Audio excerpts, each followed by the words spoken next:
Hey,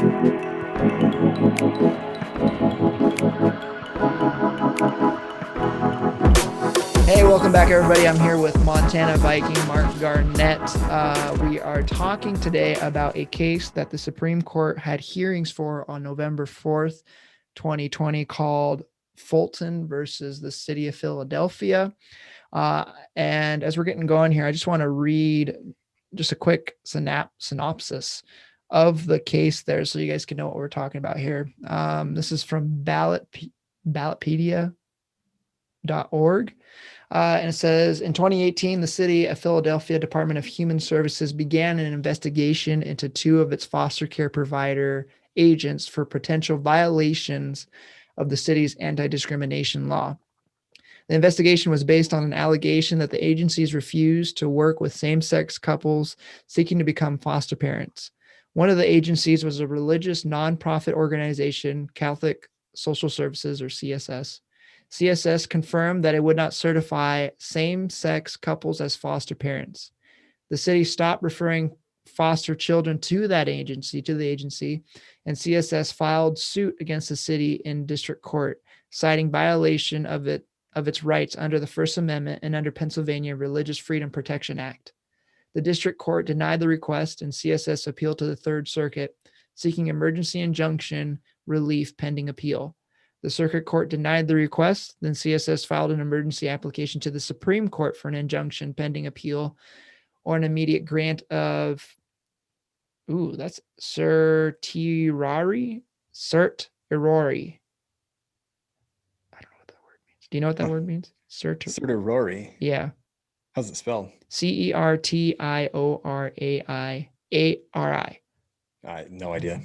The court denied the request. On appeal, the Third Circuit affirmed the district court's ruling. So that happened in 2018. To give you kind of an idea there, if you look at, I sent Mark some articles too about it. Another thing that they were going for as well, the CSS, this Catholic Social Service group in Philadelphia, is that they would not place children with couples that weren't married as well. Like that went against their beliefs as well. And so that's what we're talking about today. So the Fulton versus the City of Philadelphia, again, November 4th of 2020, they had their hearing, but this goes back to 2018 when this all started. Just talking about the situation, Mark, do you think that this CSS, this Catholic Social Services, should be shut down for this reason? No. If you read the article, it says that there were no other complaints ever against this social service that the Catholics were offering here. But what would happen if they did shut down? I know the article I sent you, one of the articles I sent you, talked about a little bit. What would happen, do you think? I'm pretty government hands off. Just let Christian organizations do their thing and everything. But if they were forced to shut down or violate their convictions, a lot of places will say, hey, we can't violate our religious convictions. And so they'll stop offering services. And that's not a good thing either, because that them stopping those services means that all the people that would have gone through their program, if they were to stay open, no longer have that access. And doing some more research, what we saw, that anytime that a homosexual couple or an unmarried couple would come into their agency to try to adopt a child, they would let them know, hey, we can't do that because that goes against our beliefs. But then they would refer those people to different agencies in the town as well. So they wouldn't just leave them out hanging to dry there. They would actually refer them so that they could be placed with another agency, which I think is appropriate. But that, again, that goes to where if they close, then all of a sudden there's one less spot where kids can go and be adopted through this agency there. And so, asking the tough questions here, let's take a look at, the reason that they're being challenged here is because their religious beliefs are that if you're not a married couple, that you should adopt a child, and that if you're a same-sex couple, you should not adopt a child because really, well, biblically, you're not married in either aspect in God's eyes, and so that's why you wouldn't be placing those child. But um, let's putting this into a situation here. Would it be better, Mark? Okay, so you share. Do you mind sharing your experience with? Because you had like a little bit of a social service experience, or kind of like you worked Yeah. in a. Yeah, Go I ahead, share worked at that. a group home and it would have, 6 boys there all the way from, elementary school all the way sometimes to high school. Mm, And so they could be there for different reasons. Maybe there was aggression, maybe their parents were in prison or going through drug stuff and couldn't take care of them. Maybe they were unadopted, things like that, which is tragic. And so just boys going through just really bad things that no one should have to go through. mm, Um, and so the place I was with is founded by Christians, is founded by a campus crusade pastor, I believe. mm, Um, but then over time, it faces different challenges. As Christians, like we believe in the authority of Scripture, and yet over time, you know, other things become more authoritative and everything. And those, all of those organizations have to make the decision: Are we going to stand on biblical principles, or are we going to kind of cave into what is culturally acceptable and all that too? mm. And so I've been through that to an extent. Um, And what was the quality of life like there for the boys, for those that would go through that program? Was it good or was it kind of rough or? Over there, it's different because they can be there for about 1 to 2 years, about one Mm, year, and they'll call it like treatment or something, where they're focusing on these certain things, and they have to make progress in those certain things, whether it's aggression, um, whatever it is. mm, They have to make progress there, um, and so our organization, it was started really on biblical principles, and then over time maybe loses its way and everything, and resorts more to cultural resolutions to problems and less on scripture and all that. But the kids could go to church each week, mm. um, but that's kind of the extent of it and everything. Okay. Mhm. So, okay, let's talk about this then. What do you think about a same-sex couple adopting a child? Let's start with that. Yeah, and if you're like a Christian organization, like wrestling through that, or No, just individually for you personally. Do you think that's appropriate? Do you think it's not appropriate? it's not appropriate. Yeah, Okay, why? because kids need a mom and a dad because Why? of the creative order. If you go to because if you have a Christian worldview, really the issue is when you have a Christian worldview, and you go to creative order. God created the family unit, and the family unit needs, hey, a husband and a wife for Mm, children to thrive. mm, And so God is the determiner of that, like mankind we're not. And yeah. so when you have secularism just invade into a worldview, they'll say no, what God says doesn't matter. What humanity says, that's the standard. And so if two dads or two moms want to adopt, they can do it. It's their right to do it. Okay. So it's a matter of worldview then. Yeah. Yeah. And I would agree with what you said. So playing devil advocate here then, devil's advocate.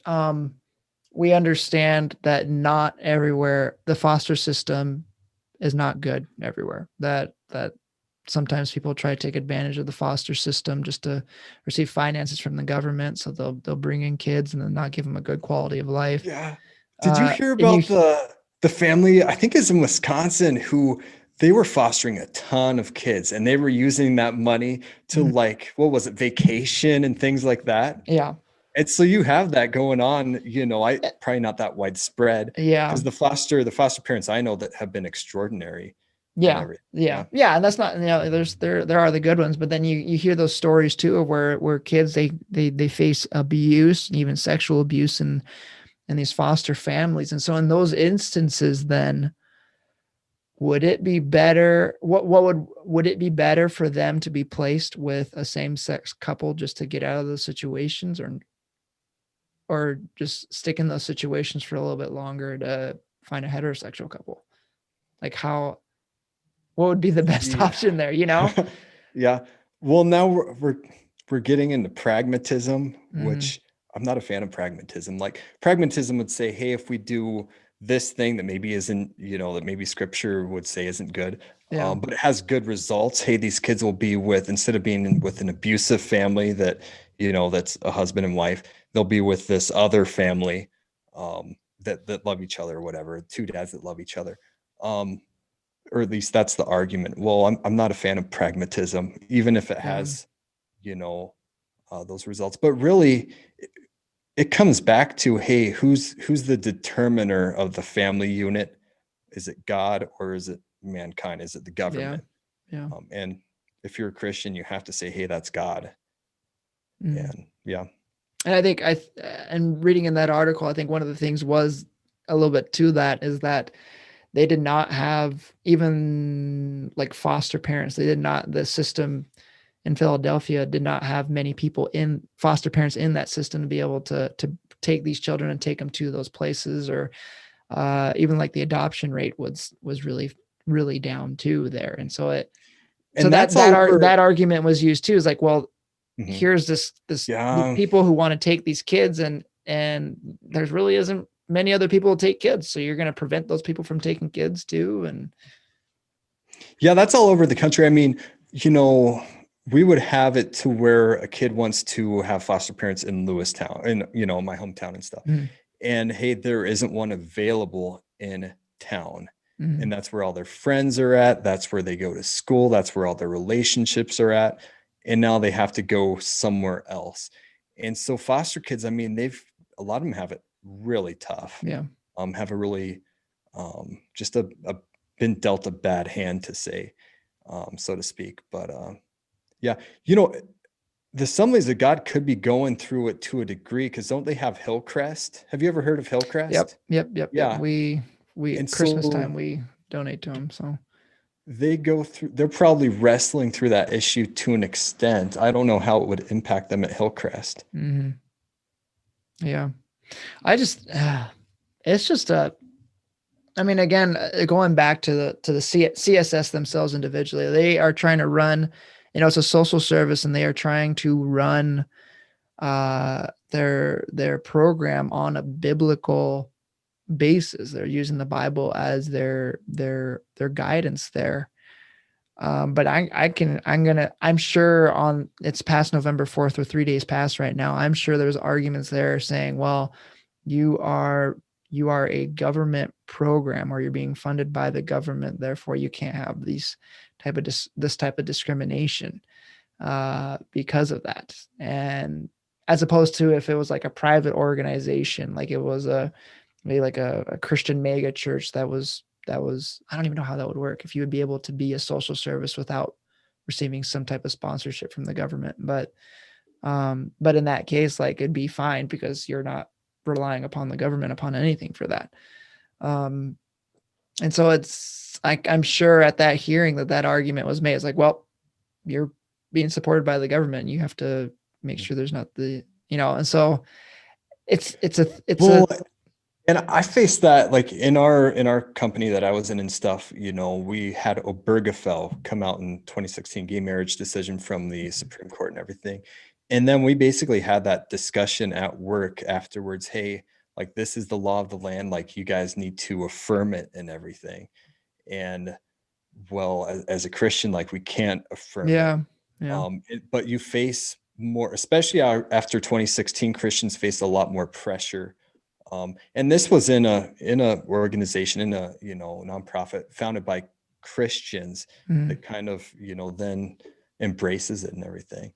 yeah. So Yeah, it'll be interesting to see what the results are for this case, because we have that new Supreme Court judge. Uh, and her name just blanked. Amy Coney Barrett. Yeah. Yeah, Amy Barrett. And she's Catholic to my knowledge as well. And this is a Catholic organization that's running this program. And so it'll be interesting to see what happens with all of that, because, the Supreme Court will go, well, is this program saved by separation of church and state, or is it because it's run by the government that it is not allowed to do this? And so that's really what the decision is there.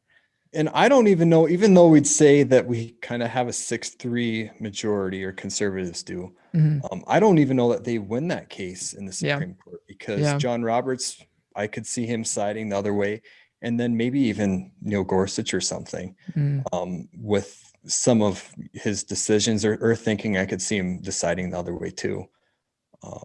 But then you've got Joe Biden, and he said, trans rights are the human rights fight of our lifetime. And so that'll be interesting with executive orders in the presidency, and maybe the Justice Department. Hey, that's injustice there. Can you see the argument being formed there of how, turning away 2 dads, 2 moms, how that's an act of injustice and hatred and all those things. And so maybe the Justice Department could get involved. I mean, and that's not crazy to think, I don't think. But there'll be more pressure for sure with the next administration on those things. So it'll be interesting to see what happens with all that. And I mean, it's tough. I think Christians are going to be facing questions like this a lot more now, especially in their personal lives, or even how they conduct business or how they work. And is where do you draw the line? Do you risk getting fired because you want to remain faithful to what you believe and what Scripture says, or do you just kind of bite your tongue and go with it just to be able to keep your job and be able to, pay off bills and stuff because you're working still?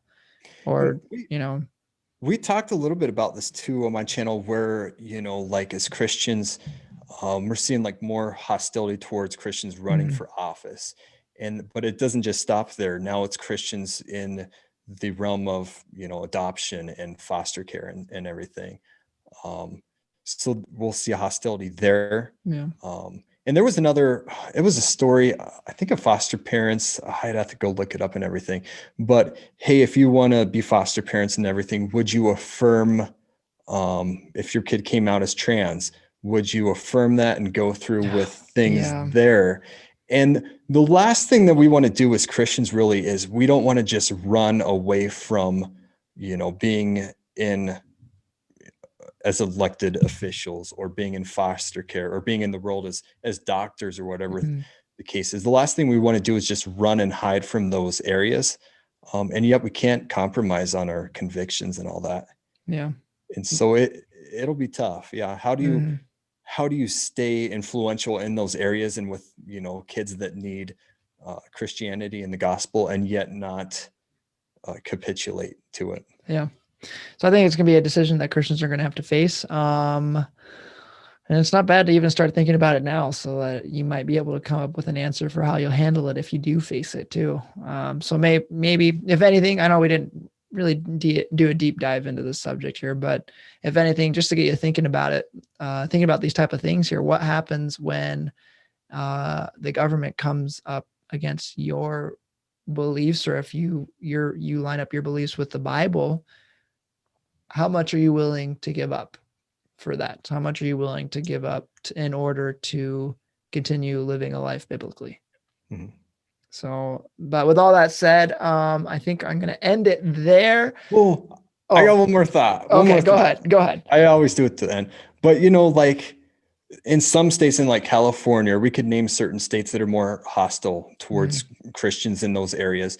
And then other states where like zero hostility. I would think North Dakota, South Dakota, Montana. You can be a Christian, have your convictions if you're in foster care or adoption or whatever. And so right now we see it different depending on which state you live on. Maybe in the future with the federal government, maybe it'll be all 50 states instead of what, 20 or whatever. But and maybe it'll be now from both. Okay. So that's something to think about. But guys, thanks for watching. If you have not already, subscribe. Montana Viking. I'll post a link in the description for Mark's channel, and you can check out the videos we've made for his channel over there. Be sure to subscribe here as well. It always just an encouragement for seeing those numbers go up, seeing that people are seeing the content that we pour hours and hours and hours over to edit, and makes us, we don't get paid to do this. It's just something that we take from our time there and do just so you guys can watch it. I think one of the things I want to try to do, Mark, and we'll do this off camera, but one of the things I want to do for a future video is find a topic we disagree on so that we can have a debate. I think people would, interested to do that. And we'll figure something out for you guys, just so you can see that, because that'd be interesting. Yeah, that get heated. When I debate, and we would, after the debate, we would never make another video together ever again, because we're mad at each. No, probably. I tend to go for the jugular, and then I can tell. Yeah, I'm friends with you on Facebook. I know. I know, and then I have to go back and apologize and have lie from time to time. I mean, that's the thing. It's so there's guardrails. I mean, anger always has to be fueled by love for others. Maybe it'd be good practice too, just to do it humbly and love. But I tend to get heated. Yeah. Yep. We'll figure out something. But guys, that'd be fun. We have to find the right thing though. Yeah, that's for sure. That's true. But guys, thanks for watching. Be thinking about those things. But with that, be blessed. Have a great rest of your day, and we'll see you next time.